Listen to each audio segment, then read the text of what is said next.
I have been holding my thoughts to talk about those 3 anime ever since the beginning of this channel, but I wanted to gain more experience as I want to do this marathon justice, and it will start with Combattler V.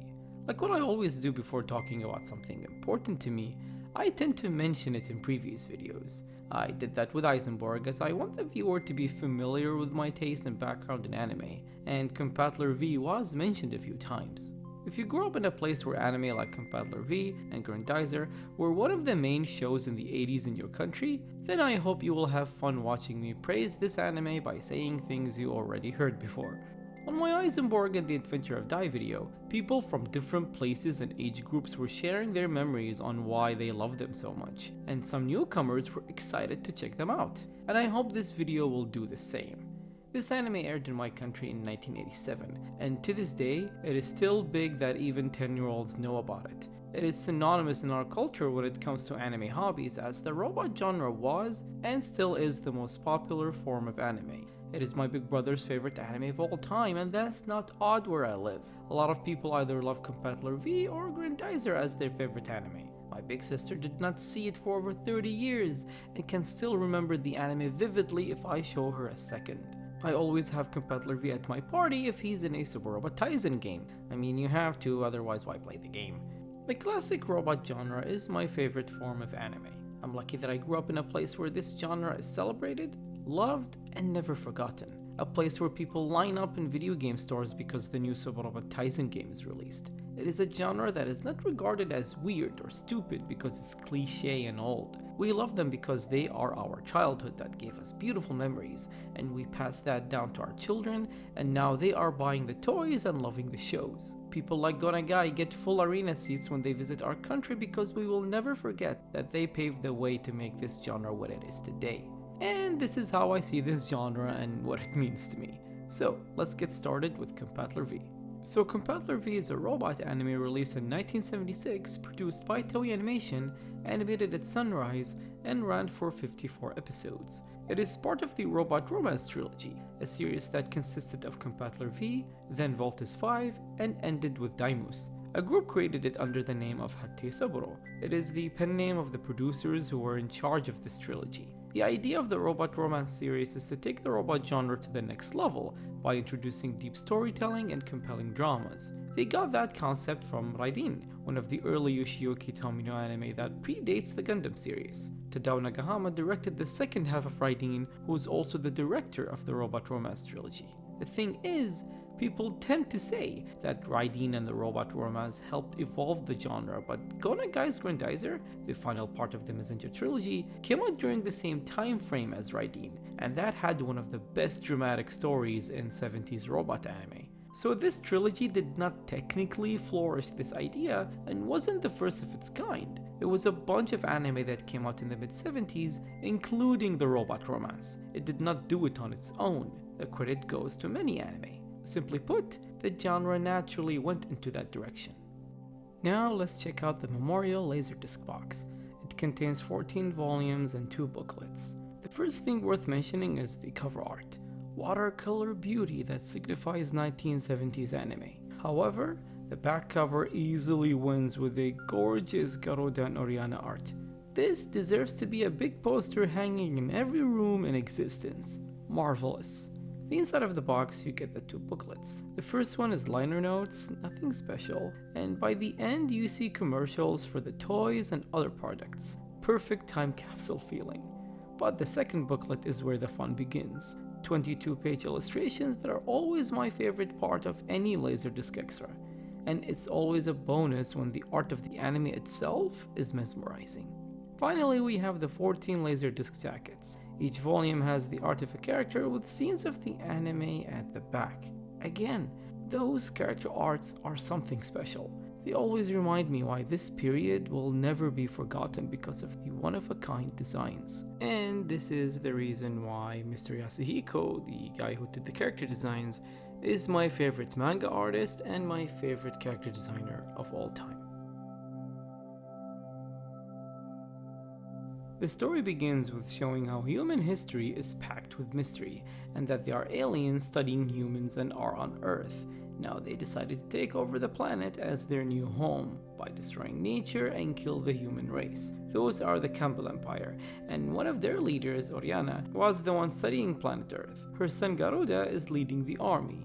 You know that Oriana is intelligent because she tells Garuda in the first episode not to take human beings lightly and never be reckless, showing that her studying on the planet is legit.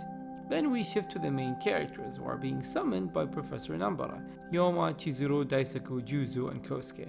Each character had a few seconds of introduction that showed their full personality and everything we need to know. They will be the pilots of Combattler V, a giant super robot invented by Professor Nambara to defeat the invading aliens. The way it works is simple. Each character pilots a battle machine, from jets to tank, and they all combine to form Combattler V. But there is a catch: they all must be mentally prepared to do so, otherwise the robot Rupet won't allow the transformation to happen. So we have our episodic adventure. Campbell sends a monster each episode, and our heroes defend our planet. During the show, we learn more about the characters, the secret to the Campbell Empire, introducing new villains, all in the most old-school robot anime way in all of its 70s glory. So obviously, this is an episodic Monster of the Week format, and if that's not your thing, completely understandable. But I'm talking about me here. It was part of my generation's youth. I've seen it countless times until the present day. Anime like this never left my life. It's not like I only saw it when I was a kid and never rewatched it until I'm old. If I love an anime, I never leave it. It also helps because I'm a massive tokusatsu fan ever since my first ever memory, which is with Eisenberg. I see shows like this as an anime version of tokusatsu. Giant monsters each episode wreaking havoc, and the heroes defeat them the same way each time. And I love this format. It's my introduction to storytelling and creates excitement for me. Each episode has a different beast with new powers, and our heroes must find the monster's weakness and defeat them. Hence the sense of challenge and threat is always present. You know they will win, but it's gratifying when they do every time. Also, there are a lot of episodes where the villains do different tactics other than sending the next monster. They play mind games, personal attacks, having spies, so the unpredictability factor is present in many episodes. There is a significant death early in the story, implying that this will not be a comfortable journey, and more are bound to happen. You have an episode where human traders are working for the Campbell Empire because they hate humans, and what are the consequences of doing such a thing? What would happen if politicians get involved? There is an episode for that, and that almost destroyed Combattler V. That's how dangerous politicians are. There's also a great character development to the villains because we see them every episode, yet rarely, if ever, have a full battle. So when their showdown happens, it's thrilling and cathartic. That's why villain-centric episodes in those shows are always my favorite, just like Eisenberg with the Zubina episodes. We learn how the Campbell Empire operates, the friction between them because they are good people from Campbell. Love stories can be found as well as backstabbing and manipulations. We see how they enslave humans and whipping them like animals. Disturbing stuff. Combattler V special attacks are one of the best moves in robot anime. The yo-yo, the naval missile, the tatsumaki to freeze the enemy to make their final spin attack. So memorable and always prove that this robot is a force to be reckoned with. Plus you got to love the stock effects and explosions. Always a delight to watch. Something I always loved when I was a kid, it's random I know, it was Hyoma's cockpit. It was so cool. It resembles something that came straight out of the arcades. The story doesn't do much to evolve this genre. Nevertheless, it did well enough to be a standout from the rest. There are twists and turns that resulted in one of my favorite moments in anime that drove out certain emotions I never expected from an anime like this. I'll explain in the spoilers. But it's not Grendizer level of drama. It has less of them, but they are powerful whenever they happen. The episodic structure gives a lot of variety in tone, and this anime is no different. You have funny episodes, love episodes, heartwarming scenarios, sad episodes, everything. It's all about fleshing out the characters more as if you are living with them. And speaking of the characters, usually you would expect some that are subpar and not important, but everyone is lovable, funny, and evil. They are all well-written characters. The battle team has their personality, history, and we get episodes focusing on every one of them, so you will get attached to them and love them dearly. They have issues with each other and overcome them, so the chemistry is excellent. You also have Professor Yatsude, who is a complete drunk, hates humans, but loves the planet. A complete deconstruction of the professors of the robot genre. There are few scenarios where he was crying and feeling ashamed to be human because of how shitty some people see the world, and you can't help but agree with him. Then you have Rupert, who is the definition of charming. People in the West see R2-D2 and C-3PO as the lovable robot characters. Well, Rupert did it a year prior, and I saw Combattler V before even knowing Star Wars. So those Star Wars characters always remind me of Rupert. But let's not forget about the villains, and my god, they made this anime memorable in my opinion. Oriana is unique and I have never seen any villain like her. Why is she a big statue? Is there someone inside? What is she exactly? She's a mystical being with a mystery surrounding her. Heck, when you see her torture Garuda whenever he fails, it imposes her dominance and fear to the viewer. She doesn't mess around. Her son Garuda is one of my early experiences of what a well-written villain should be. My favorite episode of the entire show is related to him. He has the look, the intimidating factor, he has a tragic ending you would never expect, and that solidified my love for this anime because his story arc is something I will always remember until I die. I'll talk about all this in the spoilers. So you see all of those positive things I just said? Sadly, it is mainly in the first arc of the story, the first 26 episodes, as the second half lost a key factor, the drama. The anime went to the comedy slapstick route, and I find it odd because the first half was the exact opposite. It's like the studio felt that they went too dark, so they have to scale it back. The problem is, they scaled it way too down. The new villain Genera and her minions Dangle and Archimedes, though are more powerful villains, they never felt imposing. They don't have that emotional punch of Garuda or an interesting origin like Oriana. I can only think of one messed up episode, which is 42. That felt like the Combattler V that I know. They were sinister, playing with the emotions of the characters with depressing deaths, but other than that, they are comical and never took them seriously.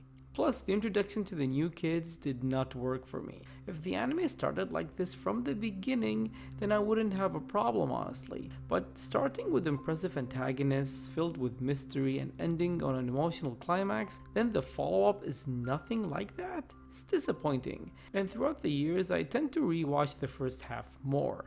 If I want to watch the Genera story, it's the last 3 episodes. They had tremendous battles, a big secret to the Campbell Empire that helped end the war, though it wasn't built very well, more like an asshole really. Even the Laserdisc box has Oriana and Garuda on the cover, Genera is not there. And everyone I know that loves this anime, it's because of the first half. It's not like it's bad, it just did not live up to the Garuda story, and the stakes did not feel higher even though they are technically more powerful. Back to something positive. In this era of anime, the animation is all on the same level unless it's a theatrical film or something special, but TV anime is the same, and again to a lot of people it's a turn-off, and that's fine. The way I see it is different. To me, the art is more important than the animation because, as I said, the animation is uniform, basic, and put more emphasis on still images.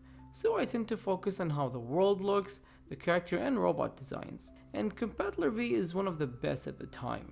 Maybe I'm biased because Mr. Yasuhiko is my ideal artist. Who cares? Everything Mr. Yasuhiko touches is timeless. It's like he is the fountain of youth for character designs. The main characters are the signature look of the Robot Romance Trilogy, giving you the feeling that they are connected production-wise. Combattler V has the iconic look, for he is unique for the time. It created that touch of 5 machines forming together, a colossal bulky robot, and it only evolved after this from Voltes 5 to Dankuga. As for the monsters, you have everything. Classic designs like Mothra on steroids, Flower Tree Monster, Fighter the Spider, and stupid ones. You got to have those. Some are creative, some aren't. but I love all of them. It's part of the joy to look forward to the next monster. Some made us laugh, and some we gushed about how cool they were. But the best thing about the art is the villains' character designs. You can tell what their personality is like before they even talk.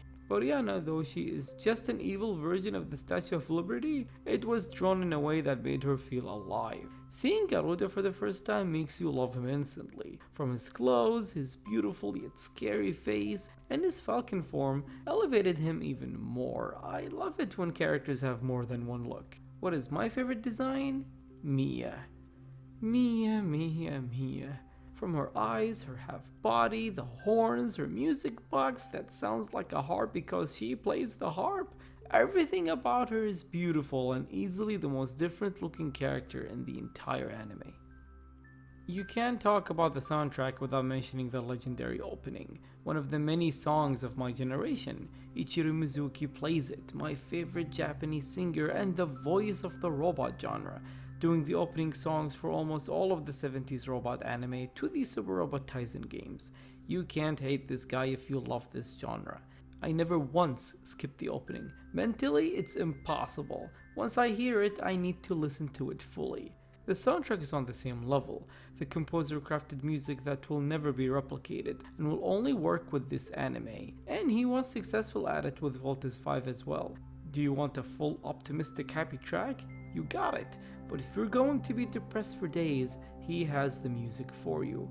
And I will talk about one specific track in the spoilers that made me understand as a young kid why music is crucial to make scenes stick with you for a lifetime. Before I start, I need to clarify something. This is not the only story I love. There were a lot of fantastic arcs in the first half, like the death of Professor Nambara, which made me cry when I was a kid and gave me that sense of fear that anyone could die now.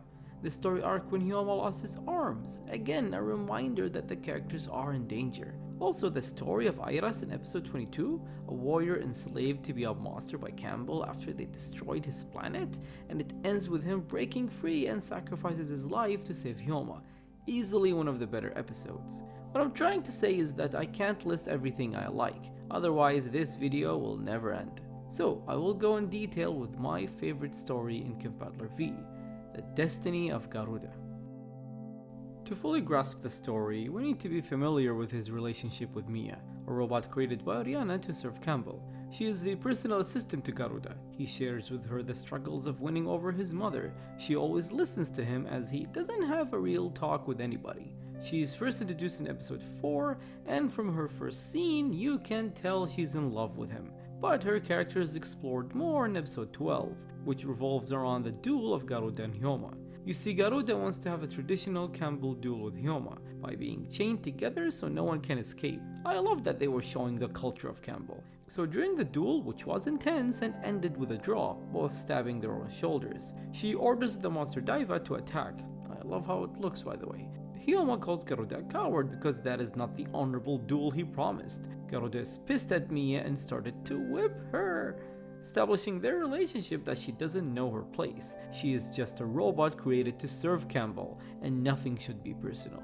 Fast forward to episode 25 and 26. They are at the end of the first arc, the Garuda-Oriana portion of the story, before the second villain, Genera, is introduced. The episode starts with Garuda being ashamed of his constant losses and can't look at his mother. Oriana is sweet to him, which is creepy, and orders Garuda to rest because he is a living being after all and he needs that. He leaves, and Oriana starts laughing at the fact that he is alive and calls him an idiot. Thus, a mystery is established. Then Garuda tells Mia about the origins of his mother. She is Campbell's most prominent scientist. For her to live eternally, she transferred her brain to that statue, which is a giant computer basically. She traveled to Earth thousands of years ago to study it, and she became a symbol of many ancient religions because she discovered how humans fear and worship superior beings. So you see ancient artifacts and art modeled after her. That's how long she was studying the planet. Watching this episode as a kid was mind-blowing. Mia then asked Garuda about his past, and he told her that he doesn't remember it, and Oriana told him that he was in a deep coma. Again, that weird suspicion of what Garuda is keeps growing. So he goes to sleep, and Oriana orders Mia to tell Garuda that he is no longer the leader of the Earth Invasion Army. Mia pleads Oriana to keep his position if she can kill Combattler V by piloting the monster Daimon, and Oriana agrees. But Mia's actual plan is a suicide mission, as this is the only way to defeat Combattler V. She pilots Daimon, which looks unbelievable. I've seen those 2 episodes countless times, so every time I see a horse-looking robot, Mia's Daimon comes to mind. Anyway, Garuda wakes up and is furious and rushes to save Mia, something out of character from him, as he never showed any form of affection towards her. Their time together woke something in him. During the battle, Mia beats the crap out of Combattler V. Holy shit, they became her bitch, and she was 1 button away from winning, but Hyoma used the naval missile first. At this point, I noticed that the main characters barely had any lines. It is a full Mia and Garuda episode, and I wish there were more like this one. Anyhow, Mia is getting destroyed by Combattler V. Garuda comes to save her, but he gets trapped by the Tatsumaki, and Mia stops it by getting the hit. Garuda takes her away and flees to their base, but they can't teleport because the Tatsumaki affected the ship. Therefore, they can now track them to their headquarters. Brilliant! So Garuda rushes to take Mia to the lab to fix her, and to a shocking turn of events, Garuda sees multiple cyborgs of himself. He is stunned. The robots start talking, and he realized that he is merely a disposable slave robot. There is no will, just a puppet to the Campbell Empire, and he goes crazy, to the point where he is crying and laughing hysterically. What made this scene so effective is the direction. Kenichi Ogata's voice acting in that scene is the best I've heard. The madness Garuda was going through and his heart-wrenching cries were so believable because Mr. Ogata took that scene to a legendary level. But the music, that specific track played during that scene, suddenly became my favorite anime soundtrack of all time. I'm serious, it's the ideal sad music, and it continued to the next episode as the scene wasn't over, and showing Mia's dead body, open eyes and bloody mouth with that music playing is something somber, dark, and melancholic. He was apologizing to her lifeless body that he never knew that he was a robot just like her, otherwise he would have accepted her love because no one loved him truly but her. I get chills every time. This is a high level of tragic writing, can't praise this enough. Then Garuda screams that he despises the Campbell Empire. He is looking for a place to die before he discovered a giant form of himself. That gave him hope of destroying the Campbell Empire and having a final honorable battle with Combattler V. Knowing how powerful the future villains will be made that scene more disheartening than it already is, as he has no chance of winning. Then I started to care for him, and I don't want our heroes to kill him. They managed in 1 episode to make me care about a villain I hated so much.